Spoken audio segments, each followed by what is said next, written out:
Welcome to the Trump Breaking News Network, your daily source for up-to-the-minute Trump news. Join us today and every day. Here's today's news. This is TBNN. Trump didn't kill the Paris Agreement, it was already dead. By Tyler Durden. President Trump recently removed the United States from the Paris Climate Agreement, heralded by many as a major win for global climate action. The Paris Climate Agreement, signed during the Obama administration, attempted to include the entire world and managed to amass 195 signatories. Given that international climate negotiations are notoriously difficult, that can only be evidence of two things: either the Paris Agreement was a truly monumental agreement in which the entire world came together to respond effectively to a global problem, or it was so toothless that nobody bothered to object. All things considered, it was probably the latter. The agreement itself contains very few direct requirements, instead relying on nations to interpret independently and work toward various ill-defined goals. This problem led James Henson, the father of global awareness of climate change and an ex-NASA scientist, to condemn the agreement as a fraud. It lacks any enforcement mechanism, instead relying on nations voluntarily to reduce emissions. Assuming that countries will voluntarily subject themselves to emissions reductions brings into question the need for an international agreement in the first place. Why else would Exxon, Shell, Peabody and other fossil fuel companies traditionally hated by the environmental movement defend the accord? The excitement of many Paris Agreement supporters following these statements exposes their naivete.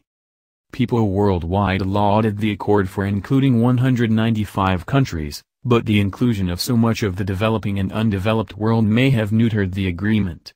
Including undeveloped nations in a global climate agreement presents a double bind. Either the outcome will stymie much-needed and fossil fuel-dependent development, or the agreement will not do much at all.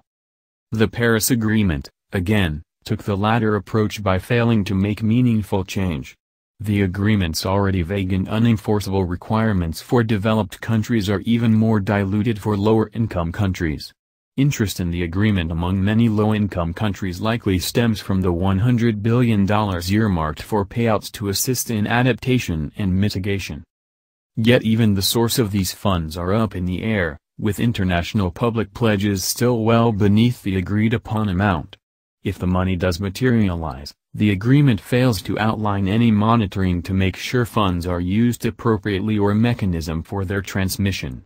If mitigating emissions is really the only goal, that money would probably be more effectually spent where sizable emissions are actually occurring, the developed world. Including the entire world in climate agreements is unnecessary and, as illustrated above, is likely to reduce their effectiveness. If an international agreement does prove useful for addressing climate change, a better agreement would place responsibility for carbon emissions squarely in the lap of those who emitted them, large, developed countries.